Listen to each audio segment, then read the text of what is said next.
Welcome to the Neurodiversity and Higher Education Podcast.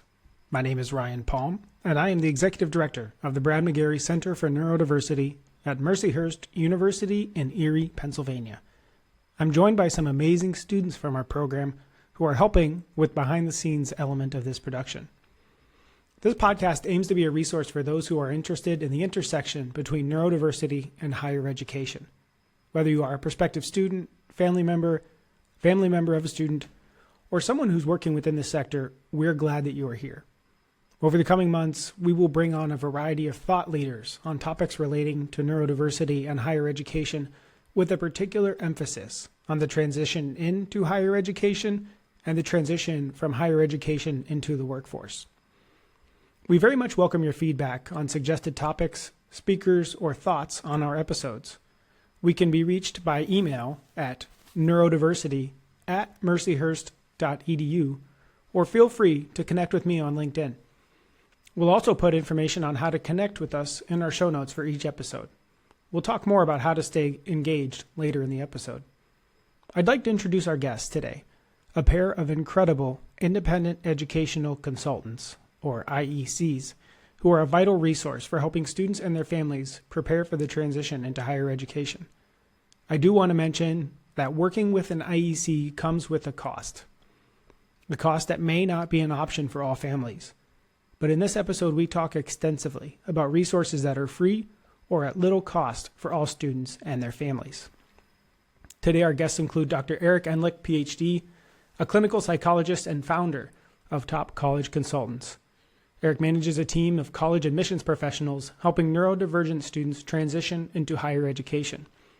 He co-teaches the UC Irvine Continuing Education course for educational consultants, working with students with learning differences, and co-manages, along with our other host, a 27,000-member Facebook group for parents of college-bound neurodivergent students.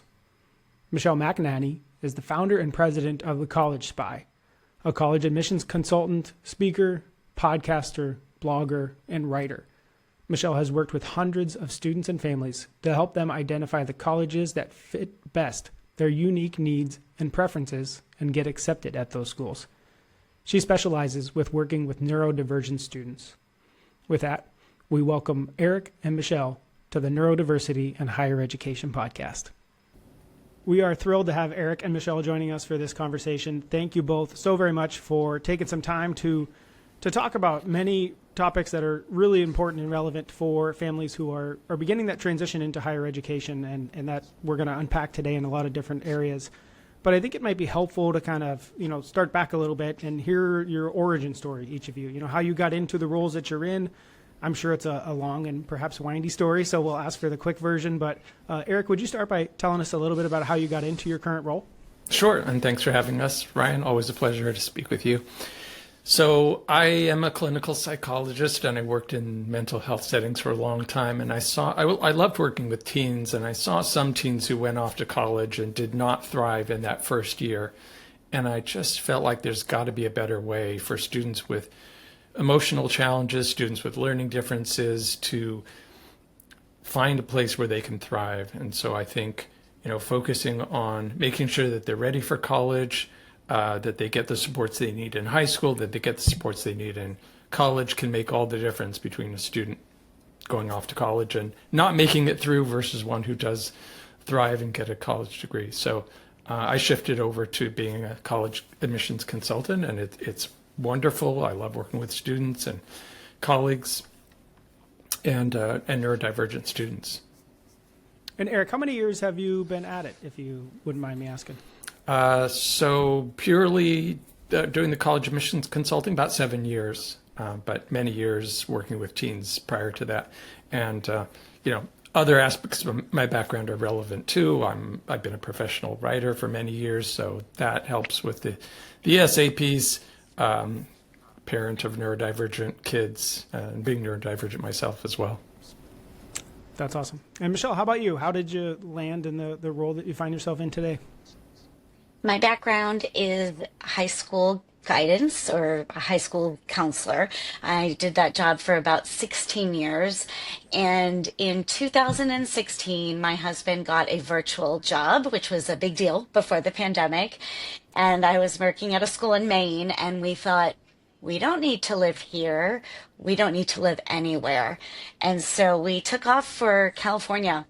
And after doing some ski bumming for about a year, I really missed working with students and parents. And I was trying to figure out what I could actually do that was within my skill set and my area of interest, and also virtual. And I started the College Spy in 2016. And really, the pandemic was a great thing for my business because nobody ever asks anymore, how do you do an essay when you're not sitting right next to that student? And it used to be very unique in that I was working with students on Zoom, and now that is not very unique at all. So that's kind of how I got started, is really just making that shift for personal reasons. And it's worked out really well. I really enjoy the creativity that working for myself affords compared to working in a school. That's awesome. Thanks so much. So, as I mentioned in our introduction, you both would be, identified as independent educational consultants, and we'll use the acronym IEC probably many times throughout our conversation today. That topic was fairly new to me just a couple of years ago, and yet it's this really robust and impressive industry, if you will, for a lack of a better term. Michelle, I wondered if you would give us kind of an overview of what an IEC is. On the surface, it might seem straightforward, but in reality, they can do so much in helping support students and their families. So, you don't have to go too far in depth, but give me an overview of what an IEC is. Sure. Well, with a background in school counseling, I refer to an IEC as your own personalized school counselor. However, school counselors, they do a lot of there's a lot of breadth to what they do, and sometimes not a lot of depth depending on what school they're coming from. And with independent educational consultants, we are more about going deep into college admissions. So at the College Spy, I kind of think of our work with students, especially when we're working one-on-one, as kind of covering three areas. So one is helping the students really know what are their strengths, what are their areas of challenge, and what are their interests. The second area is around the college search and figuring out what is a good fit for that particular student, which colleges really do belong on their list. And then finally doing applications and essays and all of the project management around getting that application out the door. That's fantastic, and we'll definitely talk about a lot of those elements that you just rattled off through our time today. So that's a great preview. Thanks, Michelle. Eric, your organization is Top College Consultants. I think one of the most widely known, consultancies in the country, and truly an incredible resource we'll talk about a lot during our time today, and I'm sure in future episodes as well. It seems the team has grown a good bit over the years, probably from starting as a one-person shop. Can you maybe talk about the benefits of a family working with a firm who has a team of consultants as opposed to maybe a solo provider? Sure, and I believe Michelle has a team now as well. I intentionally named it Top College Consultants, plural, when I started, even though it was just me to start, because I did have that vision of growing and didn't want it to be, like Eric Endlich Consulting and then have that be confusing with different team members' names. I just met with my team a few minutes ago before we started this. So one of the benefits of having a team is that we have different backgrounds in different areas of expertise. Michelle has a school consultant background, a school counselor background. A number of the folks on my team worked in schools. One of the people on my team is a speech language pathologist. So we have different areas of expertise. One of the people on my team worked in transfer admissions at several colleges. So she gets most of the transfer students. We do have students who are in college who want to transfer to another college. So she's a great fit for them. Another person on my team is very comfortable working with recruited athletes, and that's a specialty that, not everybody has. So I think there's that. We can cover more specialties that way. I love working with grad school applicants, for example. Not everyone does that.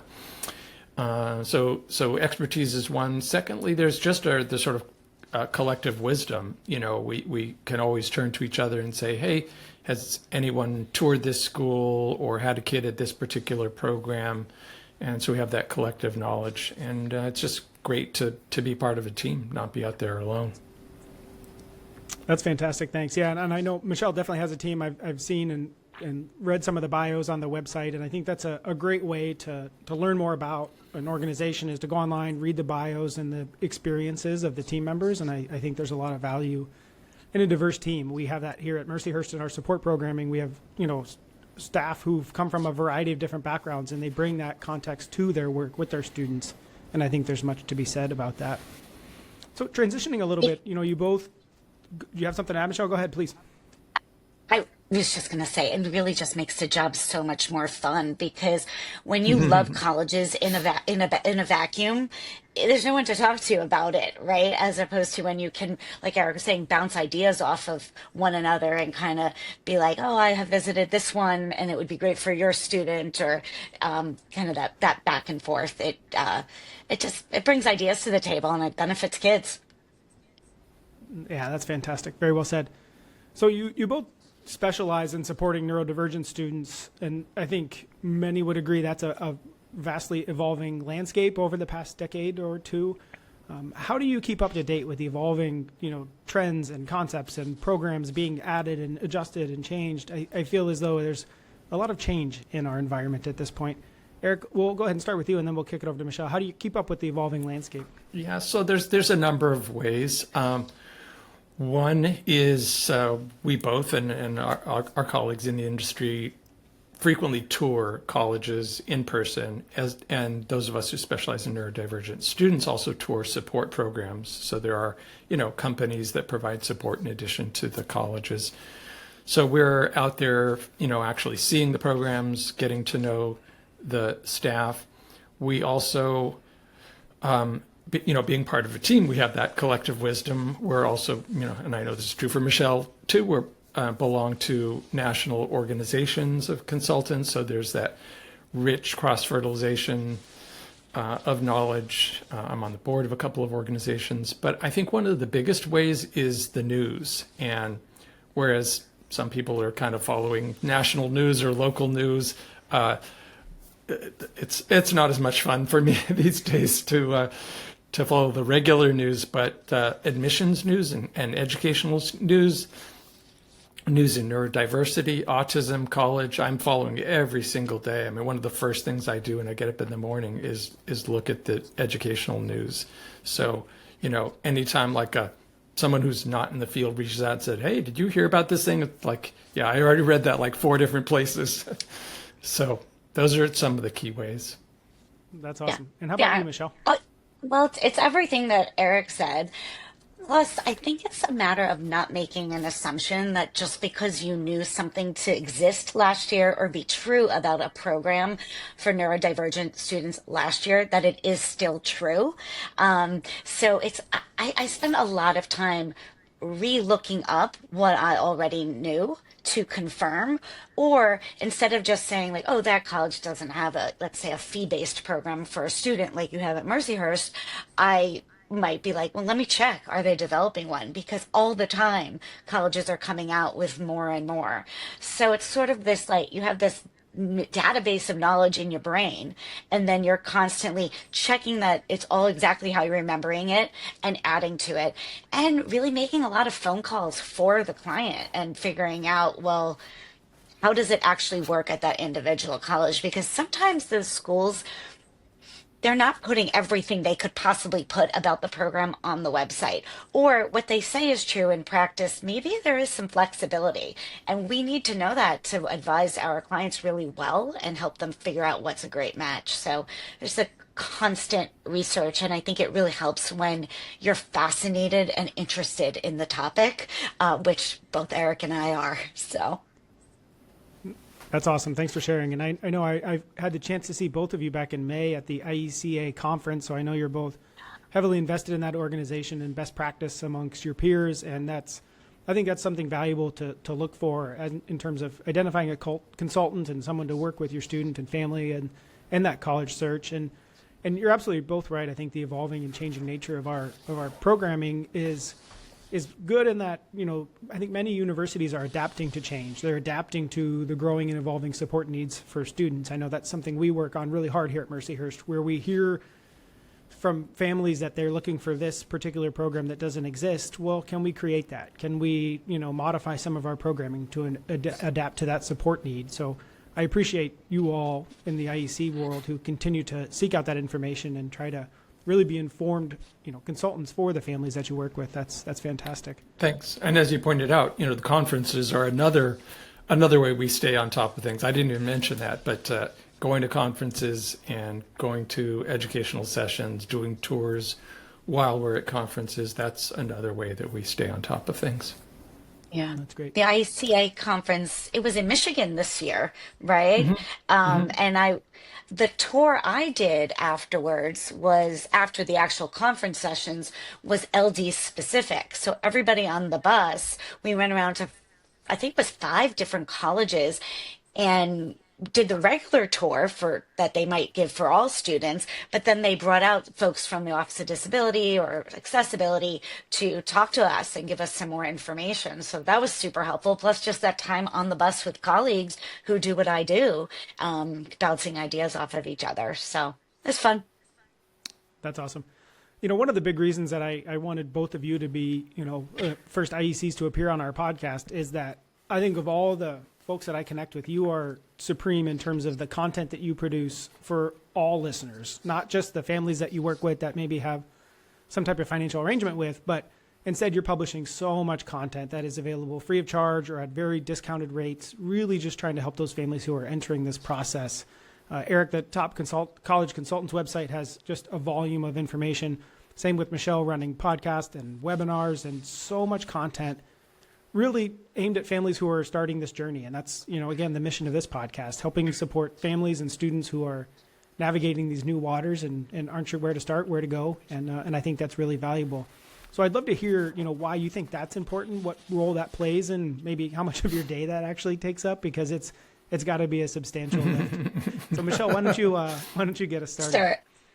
It does take up a lot of my day, so much so that was one of the reasons why I started growing a team. I was like, I can't be there as much for my students if I'm also trying to grow all of this content. And at the College Spy, we're not going to not be there for our students, right? I just needed more people to have the time. But it's interesting coming from an education background.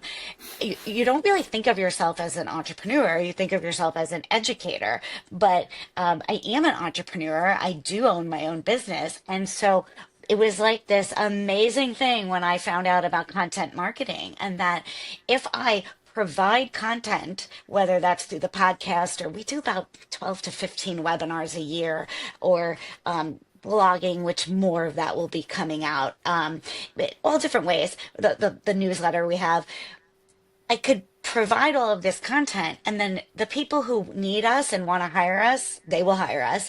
And for everybody else, they're just getting this great free information. It's helping bring down the anxiety level. It's helping students find where they need to go. And it's just, to me, it's about access, right? So it's sort of like, not everybody can afford a very expensive one-on-one package, or we also have classes that are very inexpensive and coaching. So students are working in a small group, so it's more of a medium price point. But it's not affordable for everybody, and not everybody believes that this is where they want to put the money, even if they could afford it. And so it's just really nice to be able to say, here's how it works. I have all this information that I curated and discovered, and I'm willing to share it with you. And I think, some people are like, oh, you're putting out too much. I think Eric would totally disagree with this. Like, you're putting out too much for free. And I'm thinking, this doesn't hurt me at all. It only helps people realize these guys are experts at the College Spy. And when they're ready to hire, they might choose us. And if not, it's just helping kids. And that's what we're all about. That's awesome. How about you, Eric? Well, as you heard at the beginning, both for Michelle and me, and really, I think just about everybody who does this work, we all came from somewhere else. We were already doing something else, a different career.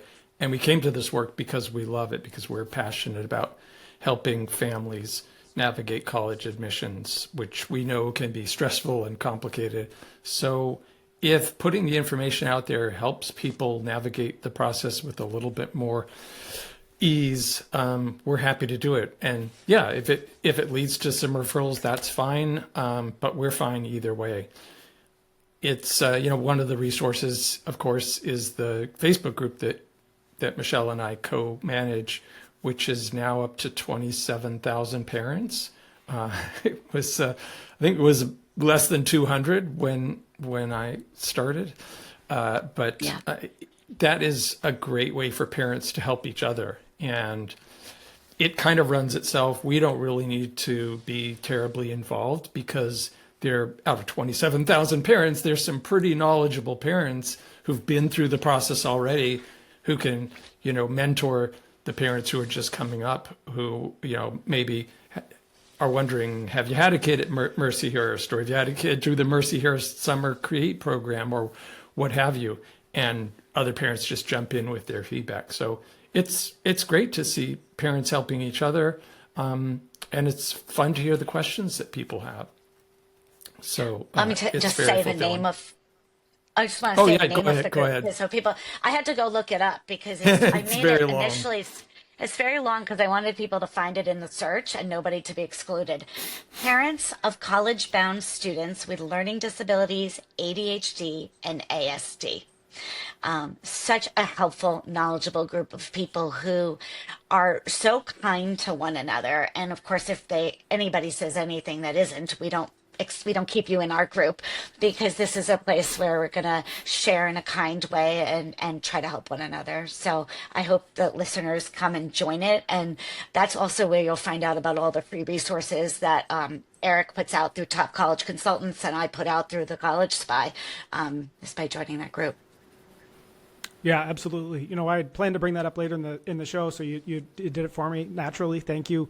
It's one of the biggest resources I suggest to families when they're getting started, because it really is that, peer-to-peer recommendation service. And I lurk in there and kind of see what Mercyhurst has mentioned, of course, and I promote our program, and we definitely have had families who've come our way for, interviews and visits, and we often ask, like, how'd you hear about us? And quite often this Facebook group is part of that conversation. So it's working.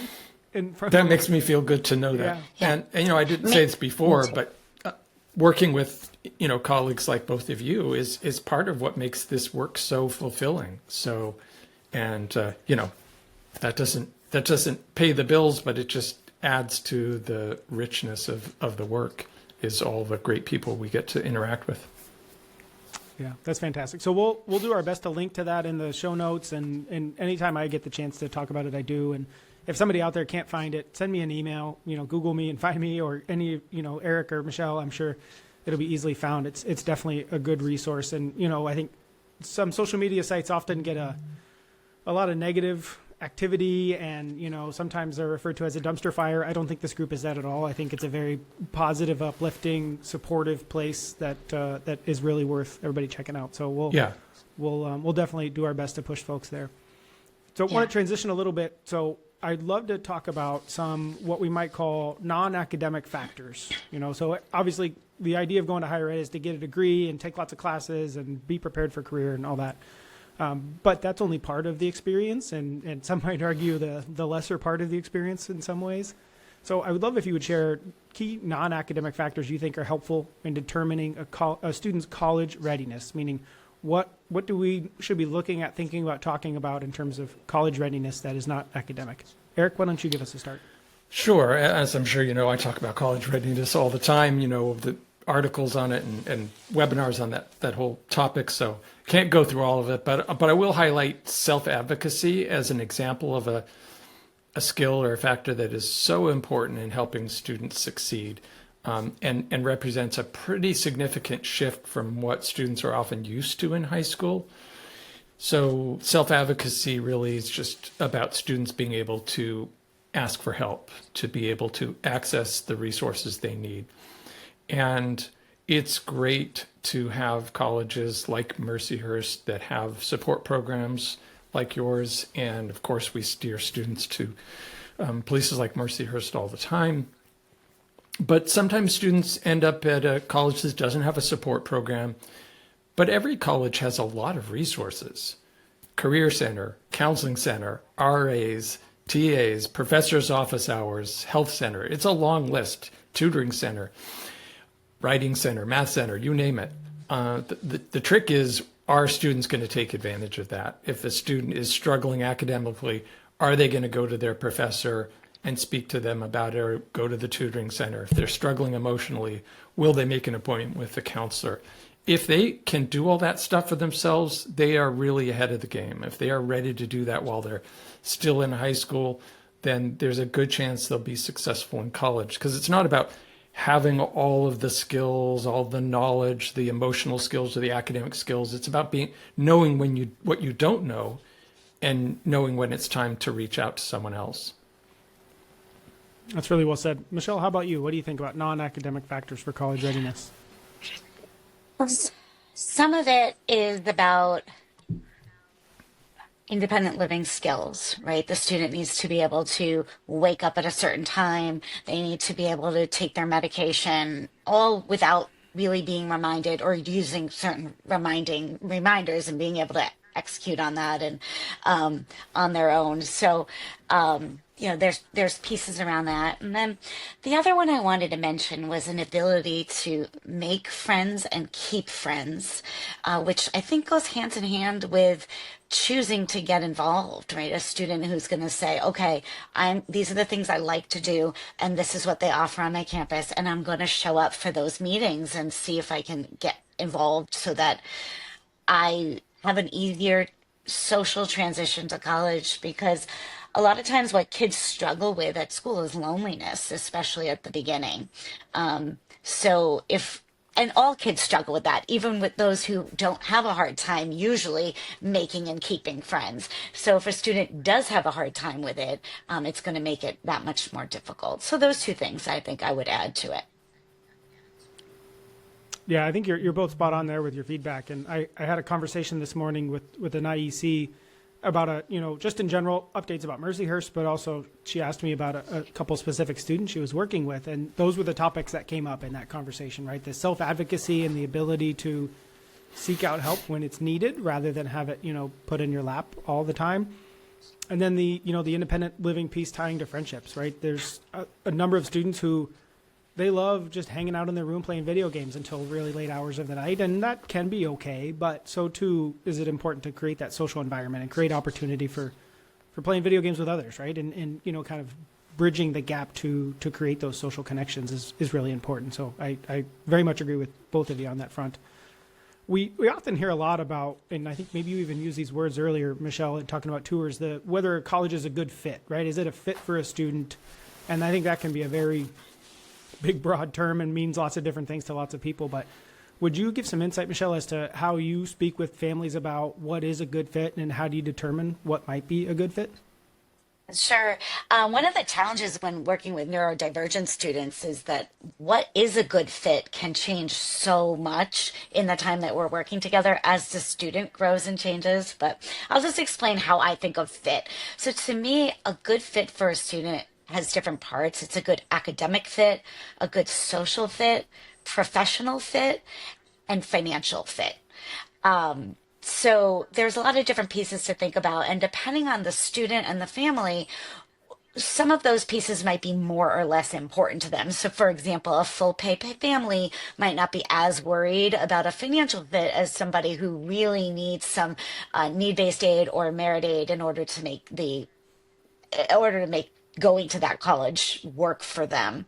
But it's got to really be the right fit. I think with neurodivergent students, we're often thinking about, well, what's the academic fit, right? And making sure that the student is going to get the support that they need when they get to college, when all of the pieces are just as important to that individual student and really should be.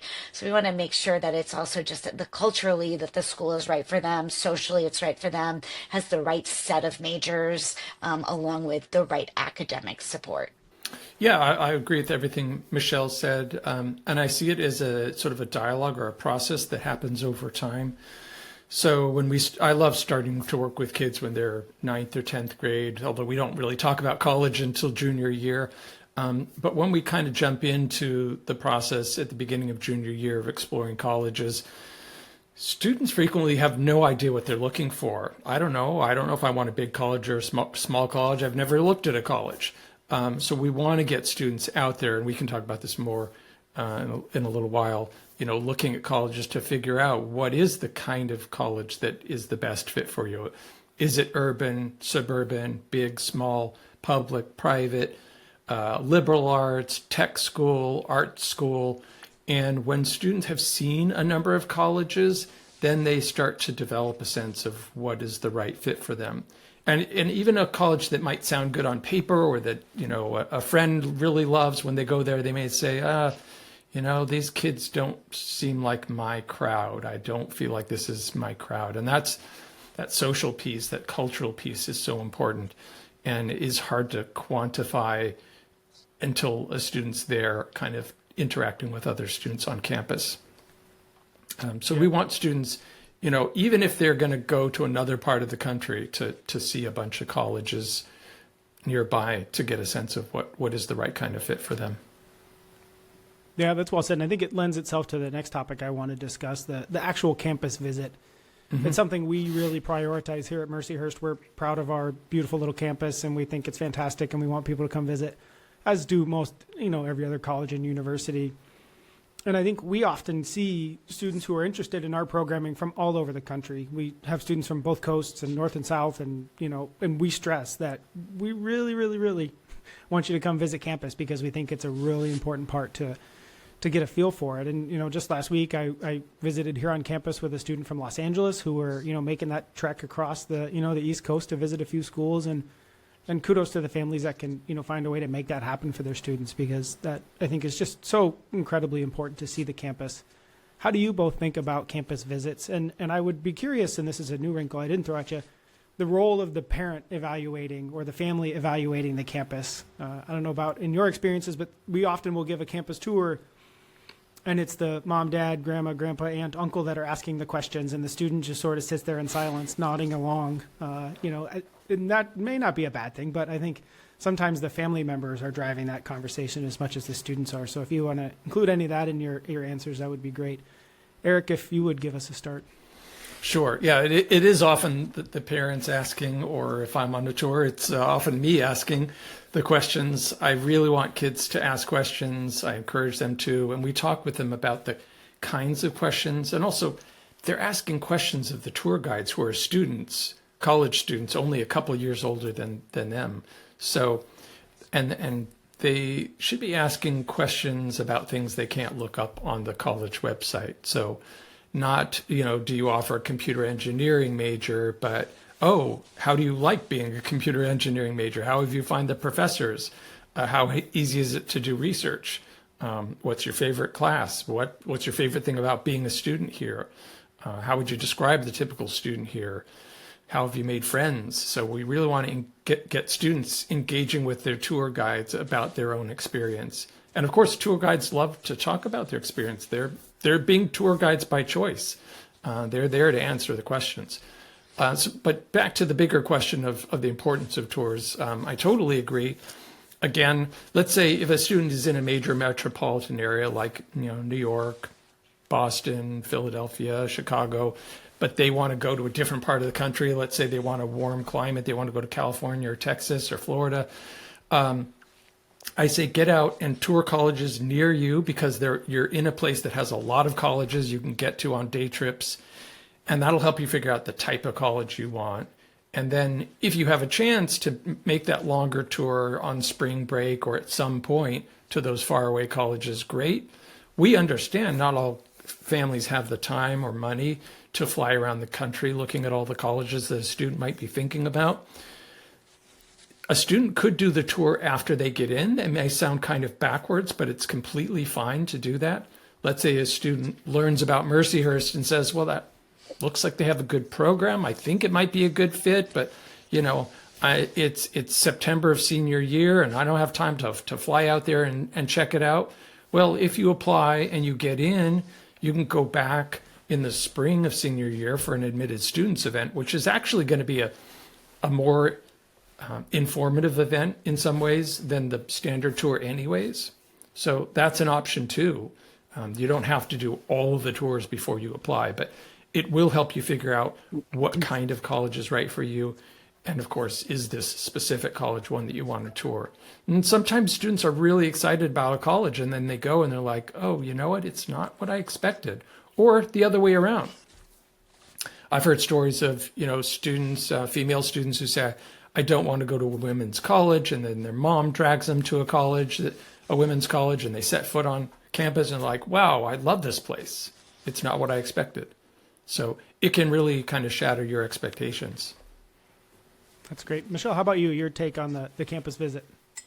Oh, I don't stop talking about the campus visit. I created that card deck with Andrew Malkin-Brenner. I'll show it since you guys have video going. The Talking College campus visits card deck. You can find it on talkingcollege.com, but it has all the College Spy tips in it for doing tours. And I think what I want to add to what Eric said is just that there are these unexpected benefits of doing college tours. I mean, people think, oh, I'll be able to figure out if I want to apply to that school or not. That's true. Or you might be able to find out if you want to apply to that type of school. But there are some unexpected things that happen when you take your kids on college tours early in the process. So, for example, they might get really excited about a certain school and they'll learn from, not from you as the parent, but from the admissions people, I need to make the following changes in order to get into this college. Like, I need to get involved in more extracurriculars, or I need to start going to extra help, especially in math or writing. And so sometimes kids who visit earlier in the process, maybe 10th grade or even early in 11th grade, will make some changes because they get excited about their future. The other thing that I see kids doing is the ones who have been on college tours, a bunch of them, and I'm always asked how many, and I'm like, well, back and forth, and now I just say 6. Just go on 6 before you apply, at least. Those kids do so much. They're more engaged in the application process. So they're more excited about doing the essays and filling out the application and looking everything up on the portals after you apply. You have to create these portals or accounts for those people who don't know. They're just a little bit more engaged because it's more real to them and they're more excited about it. So there's just so many reasons to go on college tours. And I wanted to mention one other thing that families may not realize, but if you do have a neurodivergent student, you can make an appointment with the Office for Disabilities around on the same day that you have a tour and an open house. And I find that the folks who work in those offices are happy to meet with prospective students. So they're not going to tell you what accommodations they're going to approve for you. They can't answer that question, but they can talk about how students are supported on campus, and you can get a sense of, is this the right staff, the right office to support my child? And is it the right college that will be able to offer the right support? So many benefits to college tours. I never stop talking about it. That's fantastic. So a quick follow-up, I'd be curious, both of your takes on this. We at Mercyhurst, and I'm sure nearly all colleges and universities have both, one-on-one visits where you can, make an appointment and you go on your own little tour of campus, et cetera. But there's also Admitted Students Day, as you mentioned, Eric, and there's an open house, and there's a fall preview day, and there's a day in business, and there's lots of events, which are often, at least on our campus, and I'm sure other places, wonderful and fantastic, and students and families are treated extremely well, but it's a very different environment, right? You might be on a tour with 10 people, and you might be in a big room with people instead of your own, one-on-one setting. Do you make a recommendation to families one way or another about which is maybe the right path in terms of, visiting a campus? Eric, why don't we start with you? Well, I think it often comes down to their schedule when they're available to tour the college. I like those special events because they tend to be longer and have more components. The usual tour, as you both know, it's just an information session and a tour. Those open houses and preview days and so on often have sessions with professors where they get to have more of an insight into what is the instructional style and the curriculum like at that university. There may be panels with students, student panel where students are asking questions. So there's all these other pieces that really enrich the experience. So if that's an an option for families, I love to see them do those. But, student may not want a big crowded event, and I respect that too. So if they just go on a standard tour, that's perfectly fine. How about you, Michelle? Our response is similar to Eric's, and it's worrying about the timing. That I find that families who postpone visiting until later for whatever reason, sometimes they don't end up going, or they don't end up going on as many tours as would be helpful for their child. So whenever somebody says, should I go to the open house or wait and to accept, just go now is my answer, because I know what happens. Somebody gets sick, or another one of your children in the family has something going on and you can't. So I'm like, you just need to go. But if I had my druthers, and in a perfect world, I would echo, it's the open house I want students to go to. And then follow that up with a second visit to their favorites during accepted students days. But even that, I find sometimes kids, they haven't narrowed their list down by the spring of senior year, and they want to go to more accepted students days than they can fit into their own schedule, or they conflict on the same day. And so then the student needs to make a choice. So in general, my advice is the sooner you can start visiting, the better. Your child will benefit, and you will too. And what a great way to spend time with your kid is driving in the car, listening to a podcast, maybe the one from Mercyhurst or the College Spy, or whatever it is that interests you. And just spending time together, just planning a student's bright future. That is just, look at it as fun. That's what I would encourage families to do. That's fantastic. One other quick follow-up question that came to mind when you both were talking earlier. I think, deciding on a major is certainly part of the equation on how do you decide on a school, but how do you talk with families about how important should that be, right? Should you discount a school because they don't have a major that a student is particularly interested in? Michelle, do you want to start with that? Sure. The answer to that for me is sometimes. You might just, it really depends on the individual student. I certainly have families that will come to me, and it is so important to them that the student have an idea of what they might want to do, that talking about planning for college that in any way that doesn't include that makes for kind of a mismatch between what I'm doing and what they're needing or what they feel they need. I do think, though, in a vacuum, not with an individual family in front of me, I do think that we're often pushing students to make decisions about college majors too early. I mean, these are kids who have taken 5 academic subjects and a couple of electives. What's available to them at college are so many things, first, that they haven't been exposed to before, and they should have the opportunity, in my opinion, to explore them. But also, these are the kids, they're going to have jobs that don't even exist yet. So why are we pushing them to choose amongst a few majors that we've heard of? Or somebody might have said this might be good, like engineering because they like math and science, when there's so many other options. So I want to be careful about talking with kids too early about choosing their college major, but I don't think it's ever too early to explore what interests you and how does that align with what's offered when you get to college. Excellent. Eric, any thoughts on that topic? Yeah, I agree with everything Michelle said. There are some students who are very clear on what they want to do, not because we or anyone has pushed them. I have a couple of students this year who have known for years they want to be architects. They are so clear on that. They only want to look at schools that have architecture majors. That's fine. That makes complete sense. If they went somewhere that didn't, they'd probably want to transfer. I have another student this year who not only knows she wants to be a veterinarian, she knows specifically what type of veterinarian she wants to be, which is obviously years and years down the line. But for many students, they don't know what they want to major in. They have a general idea. They want it to be STEM or something in humanities. And they could probably thrive just about anywhere. And of course, we all know students change their minds, they change their majors. The great thing about higher education in the US is that it's a good fit for students who don't know what they want to study, or who might want to double major or do a major in 2 minors or change their mind. That works really well in the US. Doesn't work so well in other countries, which might be better suited for students who really are very more focused.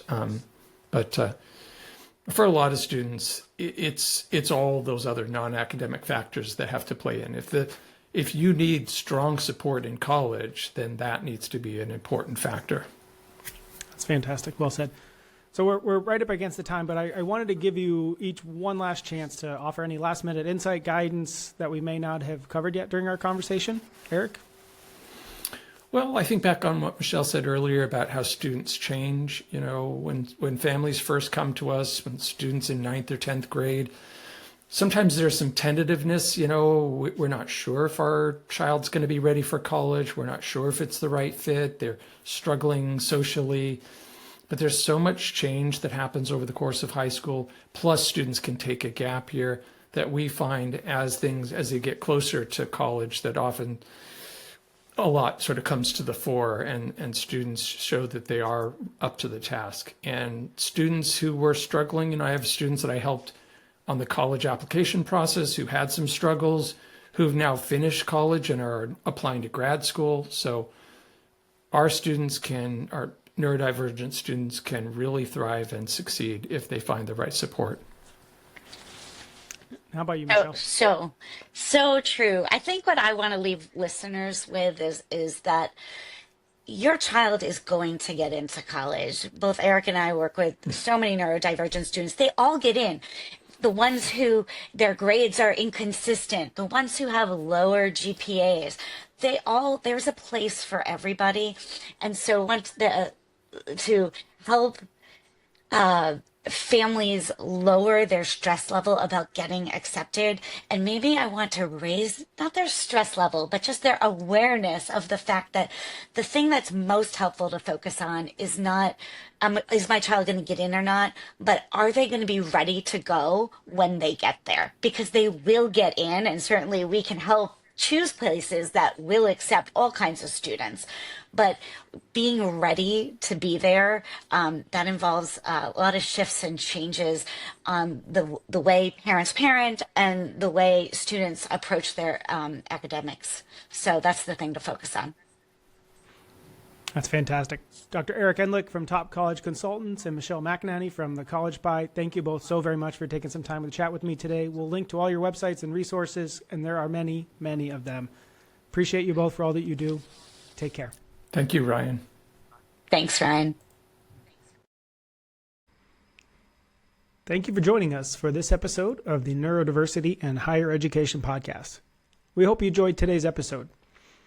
You can hear more about the many resources mentioned in this podcast in our show notes.